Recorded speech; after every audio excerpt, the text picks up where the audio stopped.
Hello, I am Reverend Tammy Brantley. I'm inviting you into today's Transforming by Faith Today podcast as we are on Jeremiah Daring to Hope Week 4. And the series this week is the importance of understanding God's redeeming love to overcome our sin. Our podcast today comes from Romans chapter 5, verse 18, and I'll be reading from the New Living Translation. Yes, Adam's one sin brings condemnation for everyone, but Christ's one act of righteousness brings a right relationship with God and new life for everyone.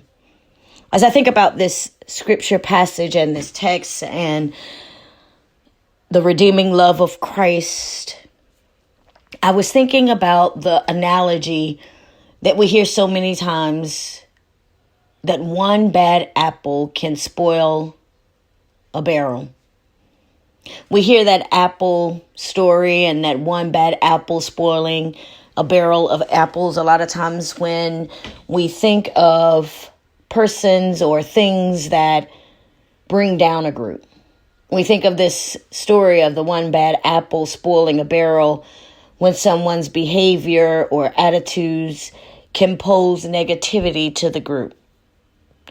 And what we see in this text, when we look at God's relationship and what God does for us in his relationship, it takes me back to think that in this moment, when God gives us Christ and the act of righteousness to give us a right relationship with God and a new life for everyone, it makes me think of the farmer or the person who recognizes that there is an apple that is spoiling that needs to be tended to.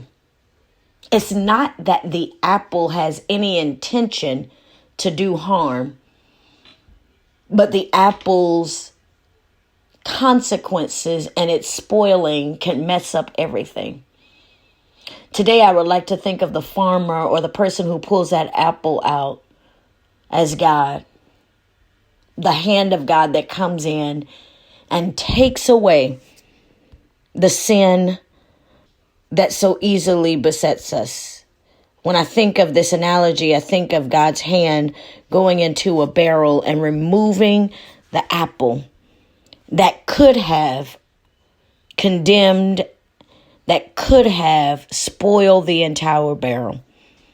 But when God gives us Christ, when God gives us the act of righteousness by giving us Christ, it allows for Christ to remove all of the stain. It allows for Christ to remove all of the things that are harmful. It allows for Christ to come in and give us new life. And so once God removes that apple, I want us to begin to think of the blessing that comes with being in a relationship with God and a new life that has been birthed because of the stain of sin is now removed because of the gift of Jesus Christ.